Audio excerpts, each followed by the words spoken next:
waanuma tirfacaafte sirgircha maazinkee murteeffadhu itti deemi sirtee nyaata jojikee.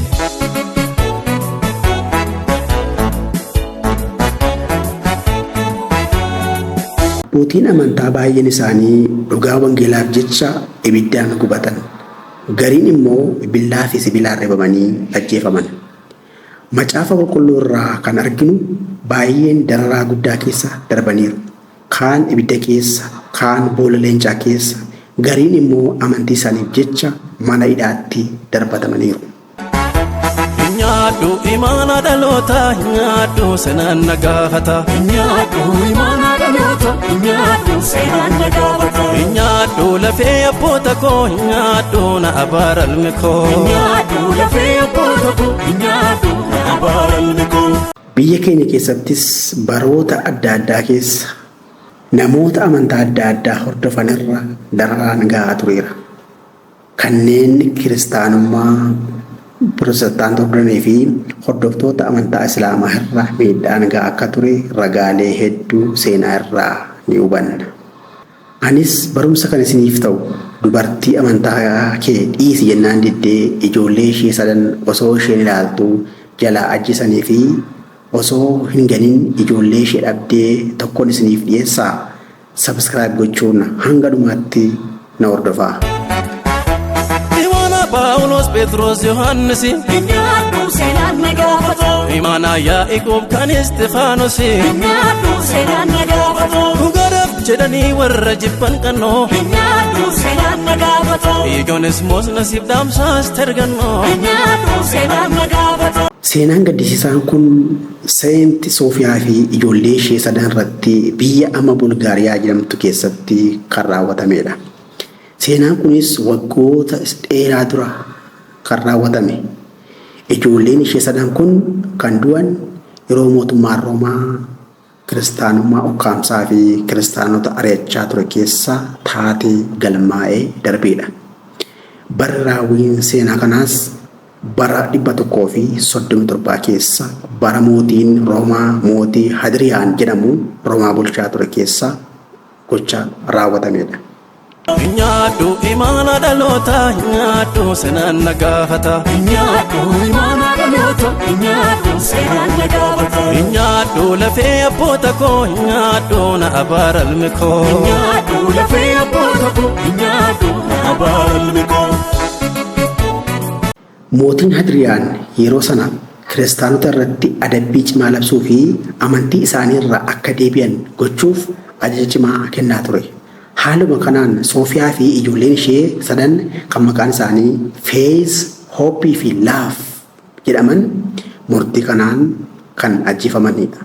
Soofiyaa qulqulluun dubartii kiristaanaa amanamtuu amantii ishee irratti cichoominaan dhaabattuu fi yeroo mootummaan Roomaa kiristaanummaa ukkaamsaa turetti sodaa du'aatiin amantii ishee hin dhiibne dubartii jabduu turte.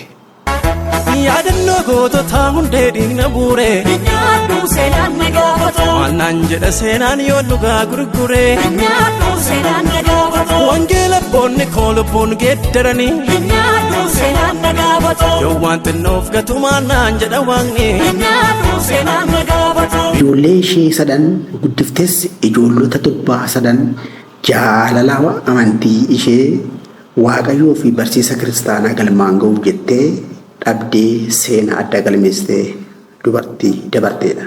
Ijoolleen ishee kunniin 3 umriin isaanii waggaa xiqqoo kan jiraatan yookaan ijoollota xixiqqoo yoo ta'anis amantii isaaniitti baay'ee cimoo turan. Mootummaan Roomaa amantii isaanii keessaa akka deebi'an taasisuuf ergaa fi sodaachisa hedduu isaan irratti raawwachaa ture. Garuu ijoolleen kunniin sagalee Waaqayyoo irratti cichan. Sana booda diduu isaanii erga hubatee booda qofaatti baasanii fuula haadha isaanii Soofiyaa duratti ajjeesan. Ijoollota 3 kana gaafannaan isaanis amantii isaaniitti cichanii carraadhumaa du'a ta'uu filatan.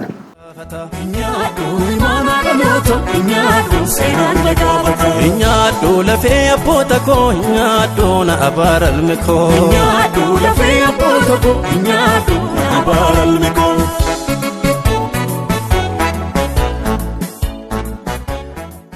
Soofiyaan haadha ijoollee kanaa ijoollee ishee akkana du'an argaa osoo jirtu amantii ishee hin ganne.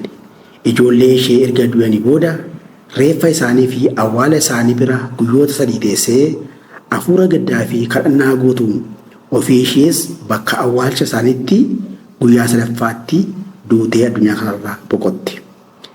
Seenaan isheen kun jaalala haadhaa fi amantii cimaa qabaachuun nama fakkeenya guddaa dubartoota addunyaaf taatee dabarteedha. Nyaatanii sanyii nakaanii nyaadhu seenaan na gaafata. Erga abboon amantii ciniinsuun ta'anii nyaadhu seenaan na gaafata. Sanyilmi waaqayyoo laphee koorra buusee nyaadhu seenaan na gaafata. nan facaasa malee daangaa babal'isee nyaadhu seenaan na gaafata. Magaalaan guddoo biyya Bulgaariyaatti argamtu Soofiyaa jedhama. Maqaan kun kan irraa fudhatame Soofiyaa qulqulluu Se'eent Soofiyaadha. Magaalaan kunis maqaa dubartii kanaan erga kabajamtee boodarraa magaalaa moggaafamteedha.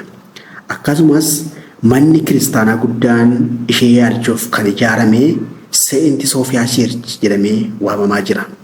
Walumaa gala dubartiin kunii fi ijoolleen ishee 3 fakkeenya amanamummaa, ciccoomina, amantii, jaalala, obsaa, haadhaa fi fakkeenya addunyaa kiristaanaa keessatti kabajamoo fi yaadatamoo ta'anii hanga har'aatti seenaa isaanii yaadatamaa jira. nyaadhu imaana dhaloota nyaadhu seenaan na gaafata. nyaadhu imaana dhaloota nyaadhu seenaan na gaafata. Nyaadhu lafee abboota koo nyaadhu na abaalalmi koo. nyaadhu lafee abboota koo nyaadhu na abaalalmi koo.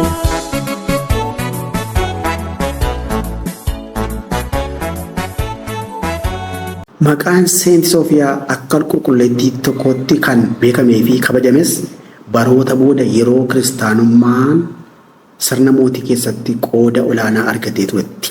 Kiristaanota Ortodoksii Eastern Orthodox Churchii fi Kaatolikii Roomaa Roomaan Kaatolik Churchii keessatti baay'inaan dubartii beekamtii argatteedha.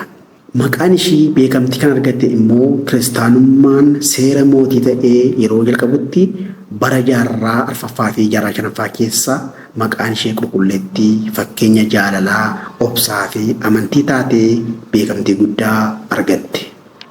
Sirna Ortodoksii keessattis bara kana keessa maqaa qulqulleettii Soofiyaa jedhuun galmaa'uu fi kabajamtuu taatee iddoo guddaa dubartii qabatteedha. Nyaadhu imaana dhaloota nyaadhu seenaan na gaafata. nyaadhu imaana dhaloota nyaadhu seenaan na gaafata. Nyaadhu lafee abboota koo nyaadhu na abaalalmi koo. nyaadhu lafee abboota koo nyaadhu na abaalalmi koo.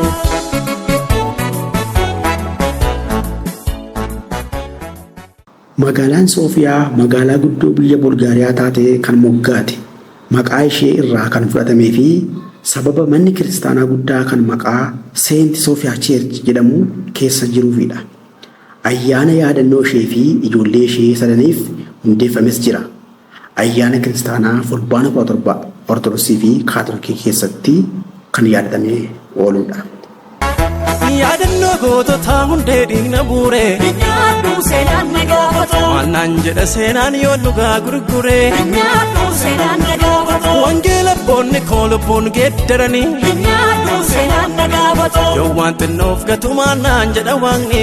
nyaadhu seenaan na gaafata. Walumaa gala sababiin ajjeefamuu ijoollota kanaa 3 fi haadha isaanii amantii kiristaanaa dhiisanii amantii warra Roomaa fudhachuu waan didaniif ture.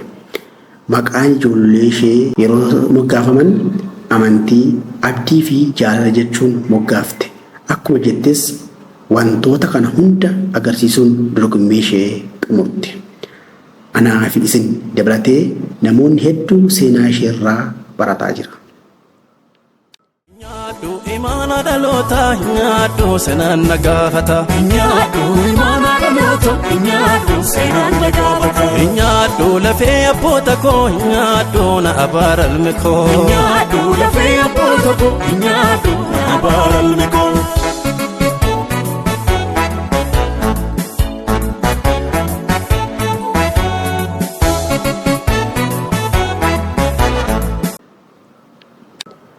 odeeffannoon isiniif qopheesse xumureera. Waan hordoftaniif galatoomaa. Visionary Eyes ija warra mul'ata qabanii guyyaan boruu guyyaa addaati. Nyaadhu imaana dhaloota nyaadhu seenaan nagaafata. Nyaadhu imaana dhaloota nyaadhu seenaan nagaafata. Nyaadhu lafee abboota koo nyaadhu na abaara ilmi koo. Nyaadhu lafee abboota koo